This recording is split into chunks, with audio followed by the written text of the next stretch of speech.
بسم اللہ الرحمن الرحیم۔ حضرت یوسف علیہ السلام کا واقعہ، تیسرا حصہ۔ بادشاہ مصر نے ایک عجیب خواب دیکھا کہ 7 موٹی گائے ہیں اور 7 دبلی گائیں۔ دبلی گائے موٹی کو کھا رہی ہیں، 7 بالیاں سبز ہیں اور 7 خشک ہیں، اور خشک بالیاں تر پر غالب ہیں۔ بادشاہ نے جب یہ خواب دیکھا تو بہت گھبرایا اور فوراً نجومیوں کو بلا کر اس کی تعبیر پوچھی۔ نہ جاننے والوں کا قاعدہ ہے کہ یہ تو کہتے نہیں کہ ہم نہیں جانتے، الٹا اس چیز میں خرابی نکال دیتے ہیں۔ لوگوں نے کہا یہ کچھ نہیں ہے، اکثر نیند میں ایسی باتیں دکھائی دیتی ہیں جن کی کوئی اصلیت نہیں ہوتی، یہ سچا خواب نہیں، صرف وہم اور خیال ہے۔ ساقی نے جب خواب سنا تو حضرت یوسف علیہ السلام یاد آ گئے۔ بادشاہ سے کہا میں آپ کو اس خواب کی تعبیر ابھی بتاتا ہوں۔ پھر وہ دوڑتا ہوا قید خانہ گیا اور حضرت یوسف علیہ السلام سے خواب کی تعبیر پوچھی۔ حضرت یوسف علیہ السلام بے حد رحم دل اور بہت خوش اخلاق تھے۔ اللہ کی مخلوق پر مہربانی کرنے والے، اللہ کی مخلوق کے کام آنے والے تھے۔ حضرت یوسف علیہ السلام نے ساقی کے پوچھنے سے خواب کی تعبیر بتا دی۔ ان کو یہ بھی خیال نہ آیا کہ یہ ہمارے کہنے کے باوجود بھی ہم کو بھول گیا، ہمارا کوئی تذکرہ نہ کیا۔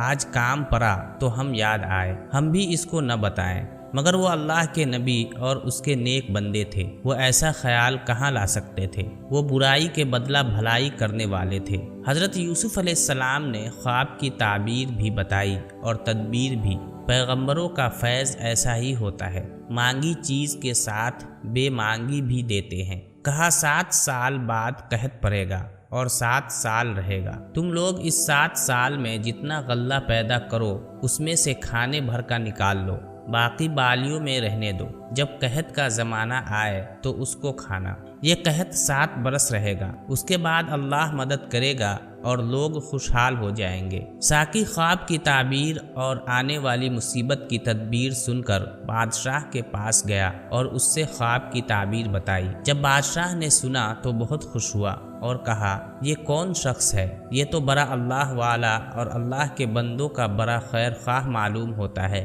ساقی نے کہا یہ یوسف علیہ السلام ہیں، اتنے سچے ہیں کہ جو کہتے ہیں وہی ہوتا ہے۔ بادشاہ سلامت، یہ وہی ہیں جنہوں نے مجھ سے کہا تھا کہ تم عنقریب بادشاہ کو شراب پلاؤ گے، سو وہی ہوا۔ بادشاہ کو حضرت یوسف علیہ السلام سے ملنے کا شوق پیدا ہوا۔ ایک آدمی کو حضرت یوسف علیہ السلام کے بلانے کے لیے بھیجا اور کہا ان کو لے آؤ، میں ان کو اپنا مشیر اور رازدار بناؤں گا۔ آدمی حضرت یوسف علیہ السلام کے پاس پہنچا اور کہا آپ کو بادشاہ نے یاد فرمایا ہے اور آپ کو بلایا ہے۔ حضرت یوسف علیہ السلام بڑے حوصلہ اور ظرف کے تھے، آخر بیٹے پوتے کس کے تھے؟ اس کے ساتھ اللہ نے ان کو عقل اور سمجھ بھی اعلیٰ درجے کی عطا فرمائی تھی۔ ہر کام بہت سوچ سمجھ کر کرتے تھے، کسی بات میں جلدی نہیں کرتے تھے۔ اگر قید خانہ میں ان کی جگہ کوئی اور ہوتا اور اتنے دن قید کی سختیاں برداشت کرتا، پھر اس سے کہا جاتا کہ بادشاہ آپ کو بلاتے ہیں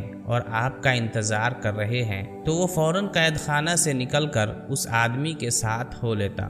مگر حضرت یوسف علیہ السلام نے جلدی نہیں کی، اس لیے کہ وہ سمجھتے تھے کہ ہمارے متعلق بعض لوگوں کا خیال کیا ہے۔ جانتے تھے کہ ایک قصہ مشہور ہو چکا ہے، اب اگر قید خانے سے نکل جاؤں گا تو کون کس کس کے منہ بند کرے گا؟ کہنے والے کہتے ہی رہیں گے کہ یوسف علیہ السلام مجرم تھے۔ بادشاہ نے ان کا قصور معاف کر دیا اور جیل سے آ گئے۔ ان کی غیور طبیعت نے گوارا نہ کیا کہ معاملہ کی صفائی کے بغیر نکل جاؤں۔ بادشاہ کے قاصد سے کہا بادشاہ سے جا کر کہو کہ تحقیق کریں کہ مصر کی ان عورتوں کا کیا قصہ ہے جنہوں نے اپنے ہاتھ کاٹے تھے۔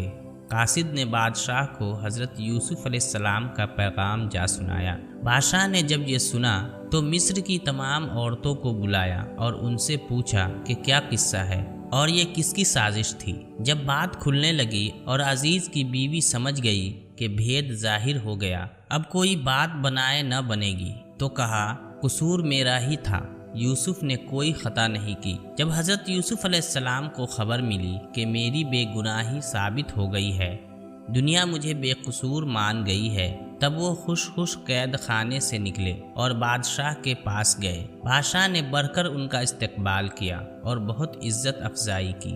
حضرت یوسف علیہ السلام جانتے تھے کہ لوگوں کو امانت کا خیال کم ہے، سمجھتے تھے کہ خیانت بہت بڑھ گئی ہے، لوگ پرایا مال اپنا سمجھتے ہیں، دیکھتے تھے کہ اللہ کا عطا کیا ہوا مال کیسی بے دردی سے ضائع ہو رہا ہے اور کس لاپرواہی سے اس دولت کو برباد کیا جا رہا ہے، سمجھتے تھے کہ جب عمرہ اور سردار مال کی حفاظت نہ کریں گے تو ضرور ضائع ہوگا، دیکھتے تھے کہ عمرہ اور سردار اللہ سے نہیں ڈرتے، غریب آدمی تو بھوکے مرتے ہیں اور امیروں کے کتوں کا پیٹ بھرا جاتا ہے، مٹی چونے کے بے جان اور دروازوں پر ریشم کے پردے پڑے ہوتے ہیں اور مٹی کی زمین پر قالین بچھے ہوتے ہیں اور بیچارے غریبوں کے بدن ڈھکنے کو چتھرا بھی نصیب نہیں، دولت مندوں کے جانوروں کو قسم قسم کے اچھے کھانے ملے اور غریبوں کو بعض وقت سوکھی روٹی بھی نہیں ملتی، جن کو اللہ نے بہت دولت عطا فرمائی ہے وہ اس دولت کو اپنی راحت اور عیش و عشرت میں برباد کرتے ہیں،